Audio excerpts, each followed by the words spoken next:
Hello friends, welcome to Shivam education world. दोस्तों, इसके लिए मैं माफ़ी चाहता हूं जो बीच में इतना थोड़ा गैप हो गया है, लेकिन अब रेगुलर बेसिस पे आपको वीडियोस मिलते रहेंगे।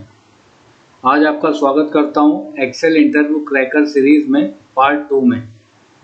यहां पर मेरे पास क्वेश्चन है, आप इसको ध्यान से थोड़ा डेटा सेट को समझिए। Right if function if the efficiency is less than 70 then it show fail.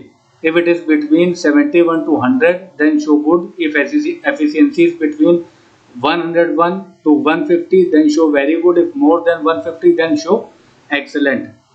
तो यहाँ पर डेटा सेट को आप देखिए, यहाँ पर कह रहे हैं कि एफिशिएंसी अगर 70 या 70 से कम हो तो यहाँ पर फेल आ जाए, 71 से 100 के बीच हो तो गुड आ जाए, 101 से 150 के बीच हो तो वेरी गुड, और उसके ऊपर हो तो एक्सीलेंट आ जाए। तो मुझे देखते ही ये पता चल रहा है कि ये नेस्टेड इफ यहाँ पर काम करने वाला है।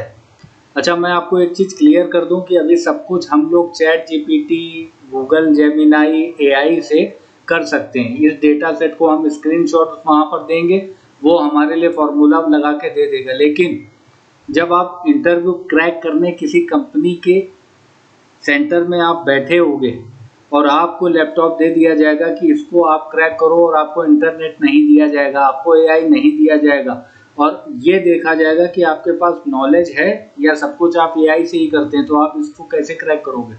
बताइए मुझको। आप क्या करोगे जब आपको एआई नहीं दिया जाएगा, इंटरनेट नहीं दिया जाएगा, और ये अब इंटरव्यूअर आपको ये जानना चाहते हैं कि आपको कितनी नॉलेज है एक्सेल की।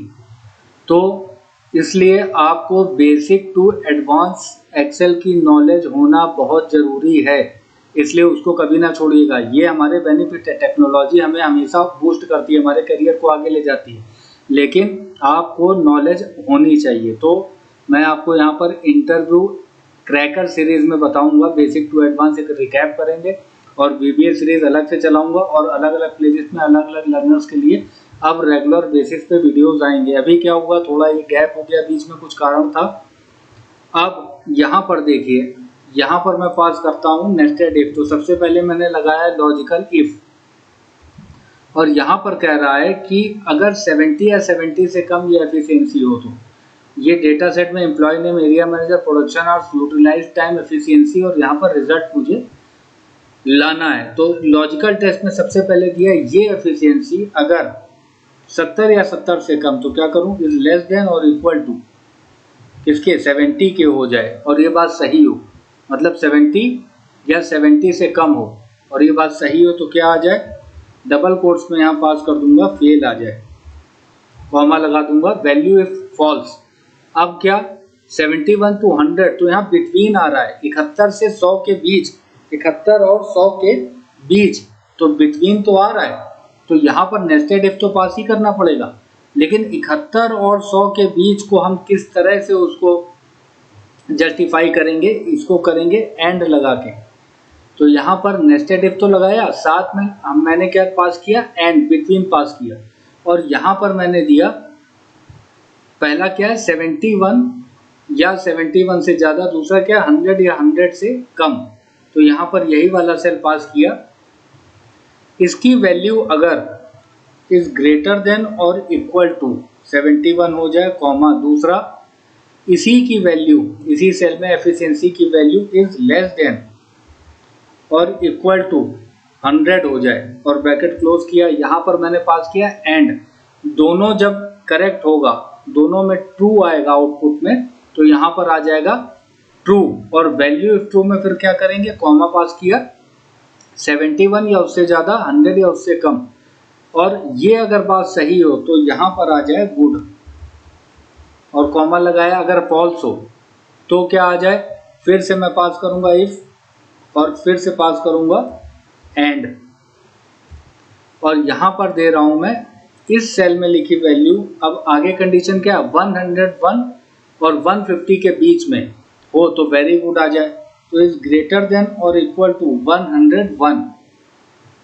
कॉमा, दूसरा इस सेल में लिखी वैल्यू इज लेस देन और इक्वल टू 150, और ब्रैकेट क्लोज किया। अगर 101 हो या इससे ज़्यादा, 150 हो या इससे कम, तो वेरी गुड आ जाए, तो कॉमा लगाया, डबल कोट्स में मैंने पास कर दिया वेरी गुड,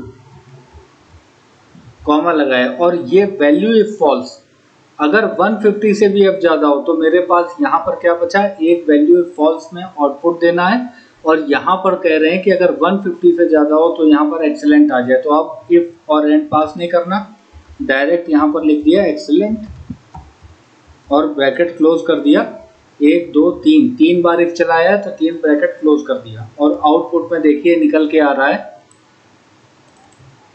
87 है तो गुड, 55 है तो फेल, 94 है तो गुड, देखिए 71 से 100 के बीच में है तो गुड, और 70 या 70 से कम, अगर इसको 70 कर देते हैं तो ये देखिए फेल है।